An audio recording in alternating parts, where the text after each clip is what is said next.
ইব্রাহিম আলাইহিস সালাম মুসলমানদের জাতির পিতা? জি না, ইব্রাহিম আলাইহিস সালাম মুসলমানদের জাতির পিতা নন, সবার জাতির পিতা আদম আলাইহিস সালাম। ইব্রাহিম আলাইহিস সালাম ধর্মের ব্যাপারে সবার গুরু, মানে সবার মূল ব্যক্তি। সাইয়েদনা ইব্রাহিম আলাইহিস সালামকে মুসলিম জাতির পিতা বলে ঘোষণা করেছেন। আল্লাহ তাআলা বলছেন মিল্লাতা আবিকুম ইব্রাহিম ওয়া সাম্মাকুমুল মুসলিমিন। ইব্রাহিম হচ্ছে তোমাদের জাতির পিতা, মুসলিম জাতির পিতা, এবং তিনিই তোমাদেরকে মুসলিম নামকরণ করেছেন।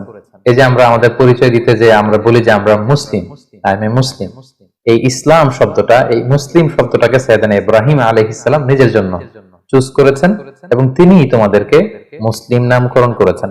পাশাপাশি আল্লাহ তাআলা বলছেন যে ইব্রাহিম আলাইহিস সালাম তিনি মুশরিক ছিলেন না, তিনি ইহুদি ছিলেন না, তিনি খ্রিস্টান ছিলেন না, বরং তিনি একনিষ্ঠ মুসলিম ছিলেন।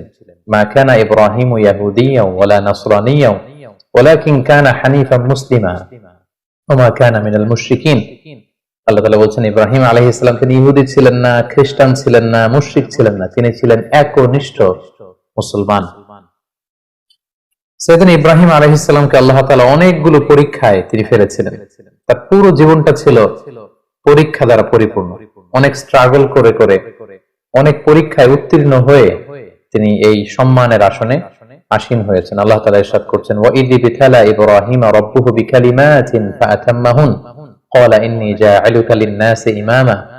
অর্থাৎ আল্লাহ তাআলা সাইয়েদনা ইব্রাহিম আলাইহিস সালামকে অনেকগুলো পরীক্ষা করেছিলেন, আর প্রতিটি পরীক্ষায়, প্রতিটি পদক্ষেপে তিনি সফলতার সাথে উত্তীর্ণ হয়েছেন। প্রতিটি পরীক্ষায় তিনি আল্লাহ তাআলাকে সন্তুষ্ট করতে সক্ষম হয়েছিলেন। সুবহানাল্লাহি ওয়া বিহামদিহি। এবং খুশি হয়ে আল্লাহ তাআলা বললেন যে ইন্নী জাআলুকা লিন-নাসি ইমামা, হে Ibrahim, I am gonna make you the leader for the entire human being. আমি গোটা বিশ্বের মানবকুলের জন্য তোমাকে ইমাম বানাবো, লিডার বানাবো। You will be the leader for the entire human being. গোটা বিশ্ববাসীর জন্য আমি তোমাকে নেতা বানাবো।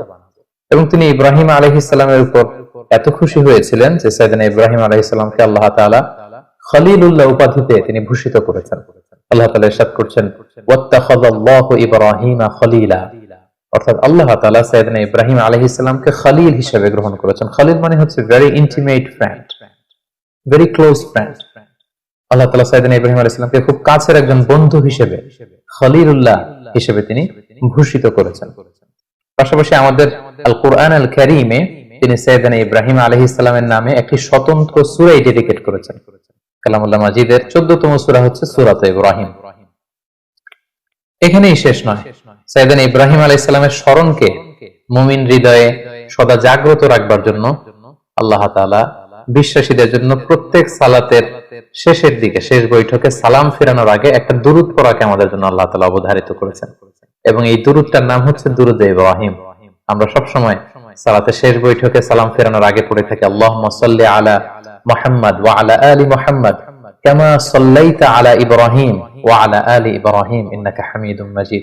অর্থাৎ হে আল্লাহ, আপনি সাইয়েদনা ইব্রাহিম আলাইহিস সালামের উপর এবং তার পুরো বংশধরদের উপর যেভাবে আপনি রহমত করেছেন, আমাদের প্রিয় নবী মুহাম্মদুর রাসূলুল্লাহ সাল্লাল্লাহু আলাইহি সাল্লামের উপর এবং তার বংশের উপর আপনি এভাবে রহমত এবং বরকত নাযিল করুন। তার মানে পৃথিবী যতদিন থাকবে, কিয়ামত অবধি বিশ্বাসীরা যতদিন সালাত আদায় করবে, প্রতিটি সালাতের শেষ বৈঠকে সাইয়েদনা ইব্রাহিমের নাম এভাবে উচ্চারিত হবে।